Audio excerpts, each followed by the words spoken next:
En 1977 tuvieron lugar las primeras elecciones libres en España después de una dictadura del general Francisco Franco, que empezó en julio de 1936 y terminó cuando él murió a finales de 1975. Bueno, pues ¿qué ocurrió cuando falleció Franco? Mucha gente pensó que el rey Juan Carlos, que llegó al trono en ese momento, iba a continuar con un régimen cerrado, y pasó lo contrario. El rey Juan Carlos promovió lo que se llamó la transición española a la democracia, hizo nombrar y posteriormente fue elegido también a Adolfo Suárez como presidente del gobierno, legalizó al Partido Comunista, que en ese momento era ilegal, y posteriormente los españoles por primera vez en su historia pudieron redactar una constitución que fue aprobada por la ciudadanía. Esta semana se cumplieron justamente el día miércoles los 40 años de la instalación de las Cortes, el momento en el que entró en funcionamiento un parlamento elegido libremente. Pero pasó algo protocolariamente extraño, y es que el rey Juan Carlos, que ya no es rey emérito, pues no fue a la ceremonia. Estuvo la ceremonia encabezada por su hijo, el actual rey Felipe VI. Es verdad que en algún momento establecieron entre ellos que no debían estar en público juntos, pero llamó muchísimo la atención que el hombre que impulsó en cierta medida o en gran medida la democracia en España, el hombre que se declaró contrario a aquel intento de golpe de Estado el 23 de febrero de 1981, que fue el rey Juan Carlos, no estuviera ahí.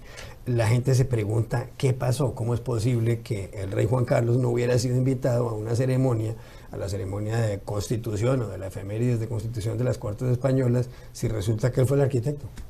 Lo que se aduce es un problema de protocolo. Fue el mismo rey Juan Carlos el que, cuando abdica en su hijo, el actual rey Felipe, dijo que él no quería estar presente en el Parlamento en actos oficiales en los que el rey Felipe se estuviera dirigiendo al Parlamento.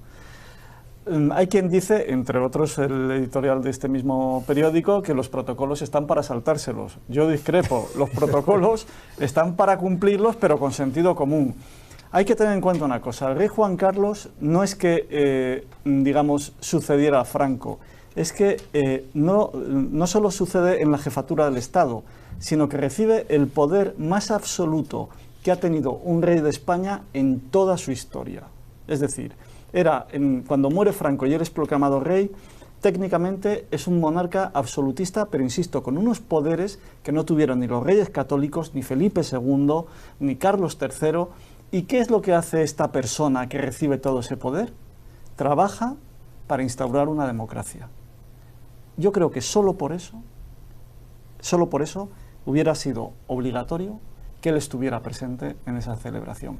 Que el protocolo, y que él mismo por puro sentido común también, como ha demostrado durante su reinado, impide que coincida con el actual rey, pues se le puede poner en un palco, se le puede poner luego en la recepción, es decir, se le puede dar un papel. Porque lo que ha quedado absolutamente extraño es que lo estuviera viendo por la televisión. ¿Cómo puede haberse producido una metida de pata de ese tamaño? Bueno, yo creo que los protocolos, no sé si están para saltárselos. Creo que este protocolo estaba pensado para la vida normal, y esto no era la vida normal. Está pensado para que cuando se abre la legislatura cada 4 años esté solamente el rey. Perfecto, no era el caso. Este era un acontecimiento extraordinario, precisamente celebrar los 40 años de elecciones democráticas, precisamente rendir tributo a las personas que lo habían hecho posible. Error grave, pero no único.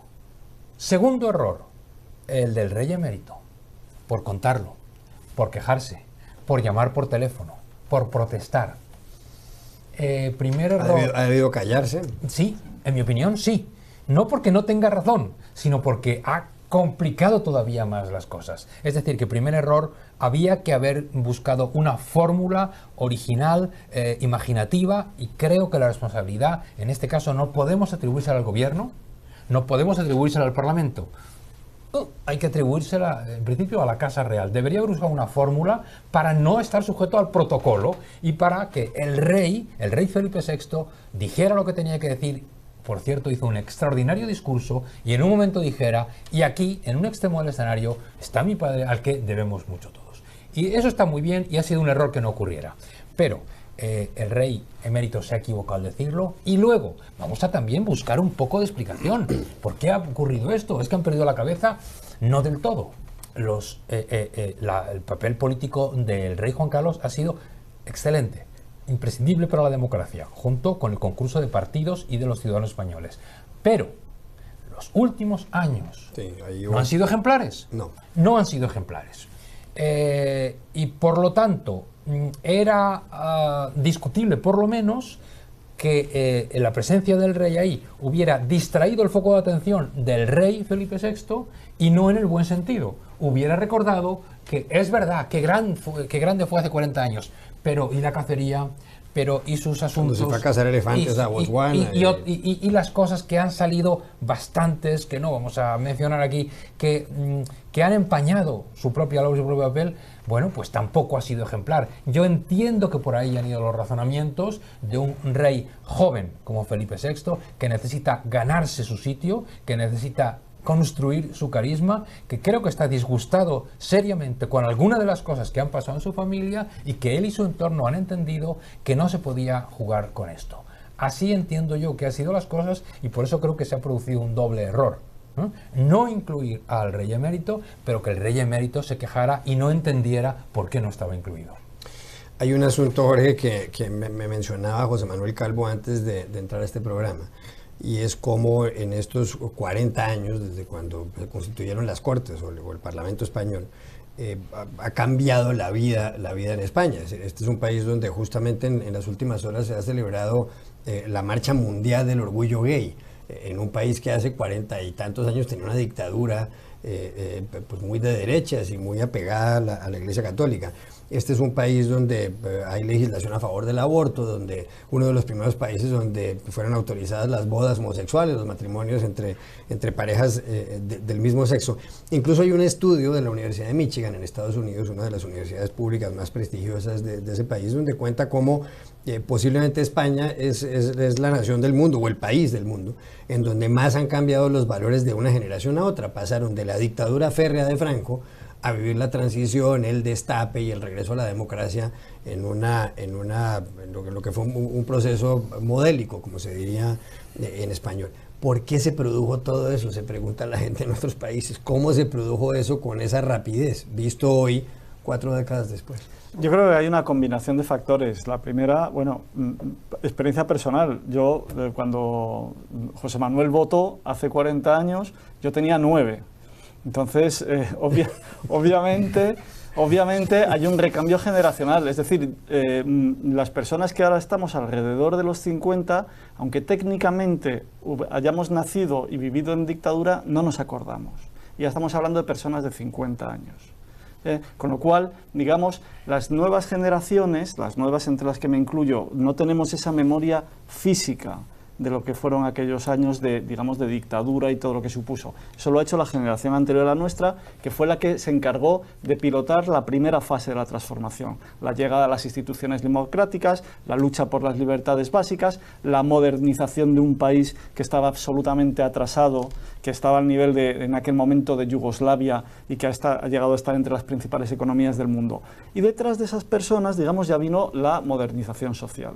Es decir, personas que no estaban en ningún momento condicionadas por lo que habían vivido desde la dictadura, y que este tipo de transformaciones no solo le parecían absolutamente normales, sino además necesarias. Y en ese sentido, pues hay que decir que España se ha modernizado, pero claro, no es que se haya modernizado en 3 años, es que ha tardado 40 años en hacerlo. Bueno, se ha tardado 40 años en completar y todavía nos queda bastante.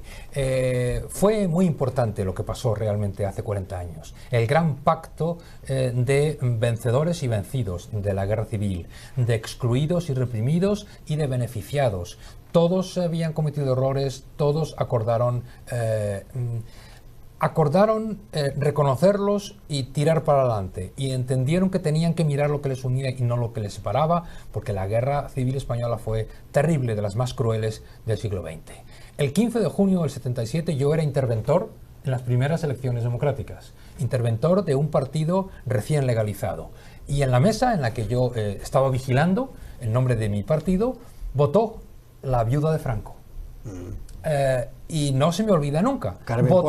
Carmen Polo. Votó. La mujer del dictador ejerció su derecho a voto. y hay testimonios gráficos que lo recogen.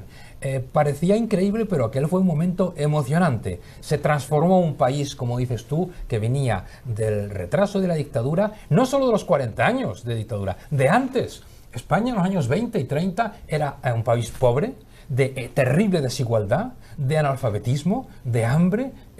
Bueno, no tiene nada que ver con este país que es la cuarta economía de Europa, la 10ª o 11ª del mundo, que es un país realmente moderno, a la vanguardia de ciertos derechos, que está celebrando esta semana esta fiesta del orgullo mundial gay que reúne a entre 2 y 3 millones de personas. En este país, en el año 1981, el 51% de sus habitantes pensaban que la homosexualidad no tenía justificación. En este país, en el año 2011, no hoy, en 2011, hace 6, eso lo pensaba el 8%. No conozco ningún país que de manera colectiva haya cambiado tanto, se haya modernizado tanto, haya dado tantos pasos, haya sido tan abierto como ocurre con España. Nadie se habría imaginado que el país que tuvo por monarca a Carlos V, que quería convertir al catolicismo a toda Europa, cuya capital termine como sede de la Marcha Mundial del Orgullo Gay. Y si hoy viviera Felipe II, Carlos V, quién sabe, estarían en esa marcha también, ¿cómo no? Estarían en esa marcha.